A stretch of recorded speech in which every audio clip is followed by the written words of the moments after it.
In a turbulent era, they provided a powerful gesture, a silent statement of pride and unity after so many years of racism and prejudice.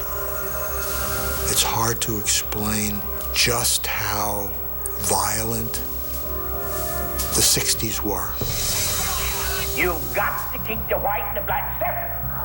People moving out, people moving in. Why? Because of the color of their skin. Run, but you sure can't hide. Go smelling eight face nigger. Segregation, determination, demonstration, integration, aggravation, humiliation, obligation to our nation. 1968 was a volcanic eruption at almost every level. That's what the world is today. Hey, LBJ, how many kids you killed today? In the States, that is the shaking of the foundation of American civilization. Go on now. We will define black power. 2 major assassinations, Martin Luther King, Bobby Kennedy. The whole American culture kind of came unhinged. After a summer of violence and loss, the eyes of the world turned to Mexico City, site of the 1968 Summer Olympics.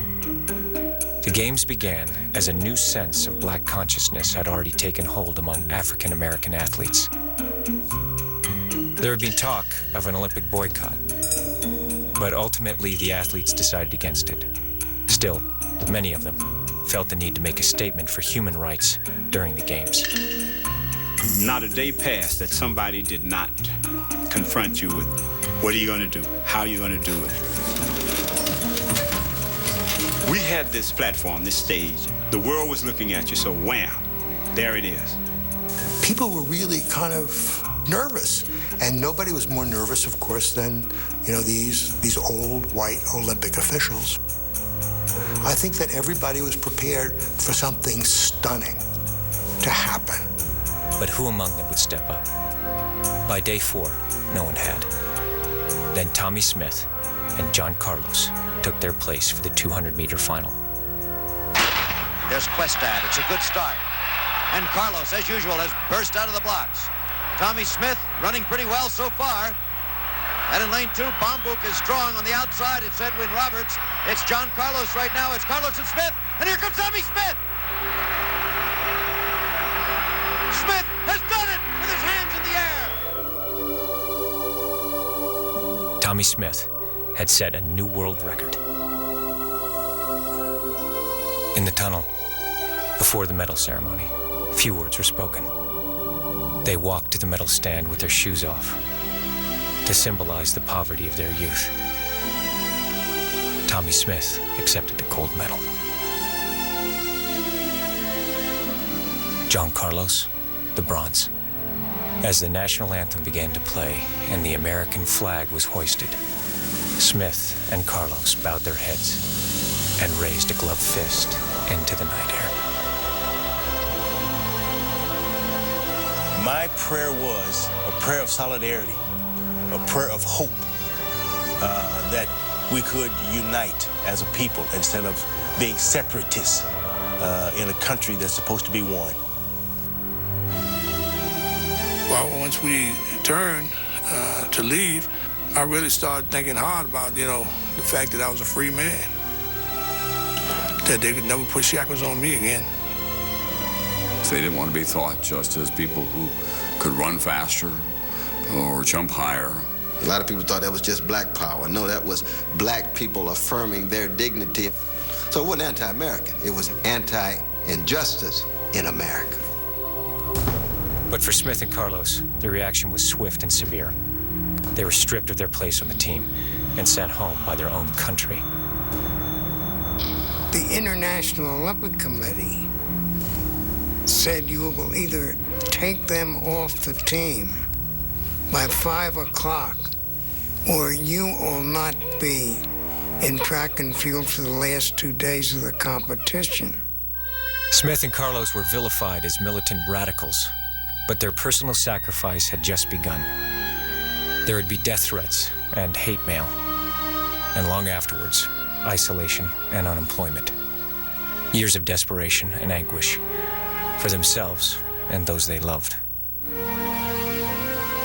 Tommie's career was... couldn't get a job. He ended up moving in with me.